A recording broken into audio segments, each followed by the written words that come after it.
this is an iHeart podcast. Guaranteed human. We actually think that we are seeing signs that the straits are starting to reopen. I think you guys have probably seen oil prices have come down, so I think the oil markets, the gas markets are seeing the same thing. I think the Iranians thought that the ceasefire included Lebanon, and it just didn't. We never made that promise. We never indicated that was going to be the case. And then, yes, you have some crazy people at the fringes of the Iranian system who are leaking anonymously, either for propaganda purposes or because they're embarrassed or because they don't like what happened. You're listening to the 47 Morning Update with Ben Ferguson. Good Thursday morning. Nice to have you with us on the 47 Morning Update. And we've got one big story for you this morning.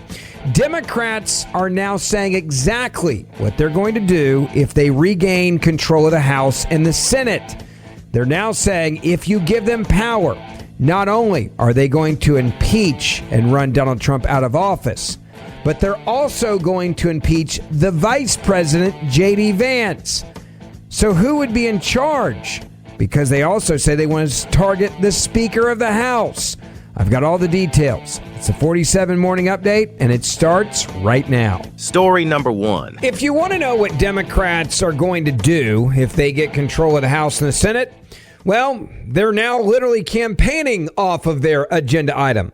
And that is to impeach and remove not just President Donald Trump, but also Vice President J.D. Vance, even if it means rigging the U.S. Senate's 250-year-old impeachment process.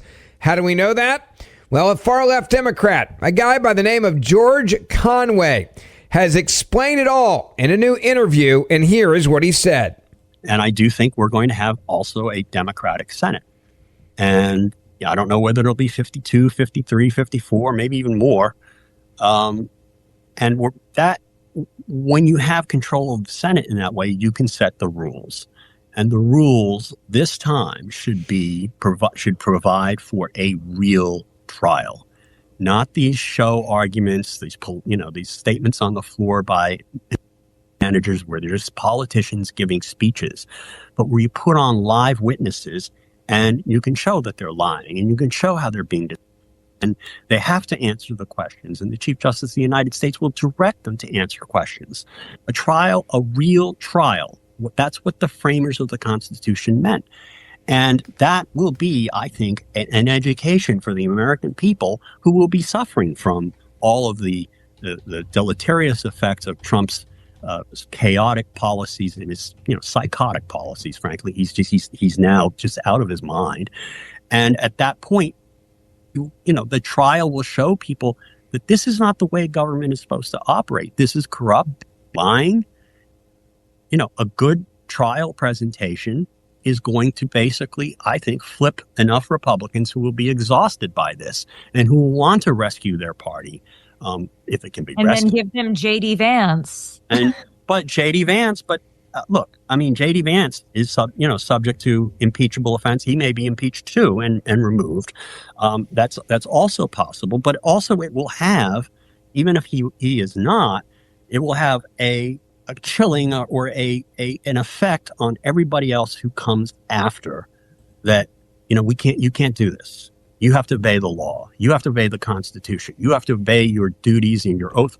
Now, let's go back to just the words you heard there. One of the things he said was a good trial presentation is going to basically, I think, flip enough Republicans who will be exhausted by this and who will want to rescue their party.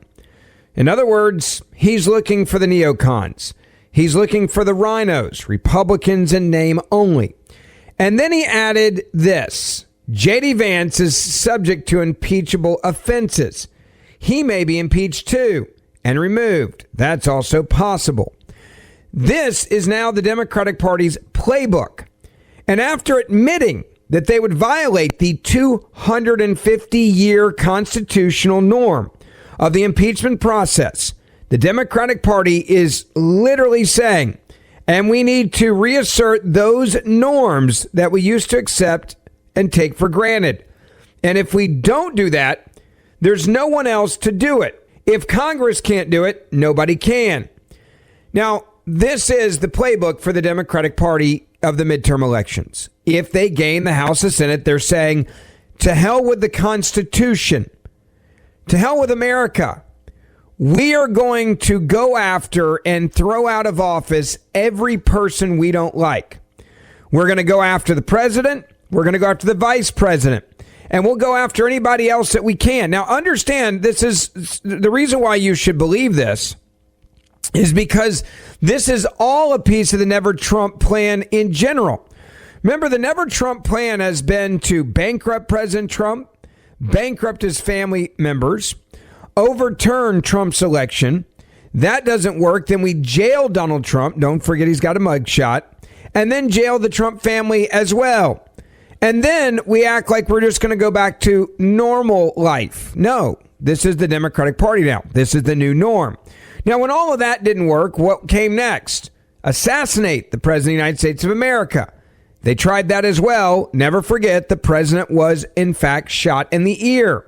And if he wouldn't have turned his head by the grace of God, unfortunately, we would probably be without Donald Trump right now. And that's the Democrats' whole plan and goal. The only way to save the norms is to burn all the norms to the ground is also what the Democratic Party is saying. Meaning, we don't respect this country. We don't respect the laws of this country. We sure as hell don't respect the Constitution. We don't respect the founding fathers. We don't respect the court system. We don't respect the Supreme Court. We delegitimize all of it. Now, you may say, all right, Conway's a political guy that's been out there for a long time. And he's kind of, we know he's a lefty. We know he hates Trump. He's got Trump derangement syndrome. Surely he can't be speaking on behalf of like Democratic candidates. Well, let me just remind you, Conway is now running for the United States Congress to replace retiring Representative Jerry Nadler in New York's 12th congressional district, which is kind of perfect if you think about it. Conway would be the perfect replacement for Democrats. Both he and Nadler are old. Well, they're ugly, they're fat, they're homely, they're leftists, they're authoritarians, and they both walk funny. You can't make it up. Conway, by the way, is an individual here who is behind in the polls. He's got some other crazies he's got to run behind as well. And some of those are just really creepy individuals. I'll save that for another show. But what I do want you to understand about what George Conway is saying here and what is very real is the Democrats that are on the ballot, this is what they are running on. This is the same party that already spied on the American people. We know, in fact, now, and this coming from the Blaze media, that the government funded a weapon to fight terrorism, and instead, do you want to know what happened? They used it on the Blaze, a conservative news site. An agency established by Barack Obama backed companies that took steps to limit America's speech. And it didn't take long for a federal government agency originally designed to censor certain foreign entities and curate their narratives on terrorism to literally be turned on Americans. Now, this goes back to President Barack Obama. He issued an executive order all the way back in 2011. Establishing the Center for Strategic Counterterrorism Communications within the State Department. That doesn't sound threatening to any of us, right? Well, you'd be wrong. They weaponized this exact agency and this strategic counterterrorism communication against conservatives. Now, the agency was initially tasked with, quote, using communication tools to reduce radicalization by terrorists and extremist violence and terrorism that threaten the interests and national security of the United States, quote unquote. Obama then broadened the mission of the agency and renamed it the Global Engagement Center in another executive order just months prior to Donald Trump's election victory in 2016.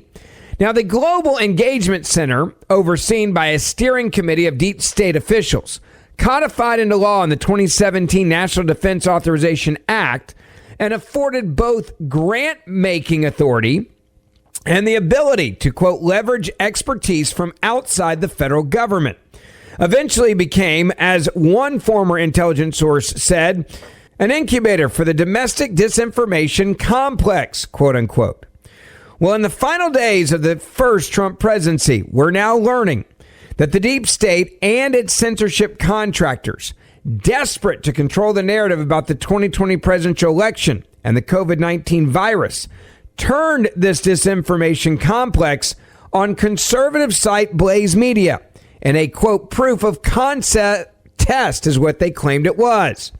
According to the discovery evidence gleaned by the Federalist in a now settled case against the government, the Global Engagement Center backed a trial targeting Blaze Media and the free speech in its platforms, despite concerns at the State Department about possibly censoring an American company with an American audience, in contradiction of the agency's foreign focus mandate. It didn't matter. The Global Engagement Center, which Secretary of State Marco Rubio acknowledged actively silenced and censored the voices of Americans that were supposed to be serving, was nominally closed in January of 2025, then effectively killed by the Trump administration last April under its final name, the Counter Foreign Information Manipulation Interference Hub. Now, 2 years prior to the agency's demise, the Federalists and several other plaintiffs filed a lawsuit against the Global Engagement Center and the State Department. You may be asking yourself, why have I never heard about this? Because the media didn't want you to know about it. The lawsuit accused the government of actively intervening in the news media market throughout the Global Engagement Center to render disfavored press outlets unprofitable by funding the infrastructure, development, and marketing and promotion of censorship technology and private censorship enterprises to covertly suppress speech of a segment of the American press. Well, guess exactly what press that was? It was conservative media. So if you think that Democrats in this midterm election are not going to turn this agency right back on to silence and censor conservatives, you're insane.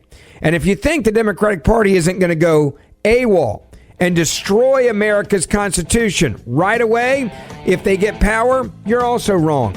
They want to get rid of Trump and the vice presidency and anyone else that stands in their way. And now they're saying it openly in interviews for everyone to see. Thank you for listening to the 47 Morning Update with Ben Ferguson. Please make sure you hit subscribe wherever you're listening to this podcast right now. And for more in-depth news, also subscribe to the Ben Ferguson podcast, and we will see you back here tomorrow.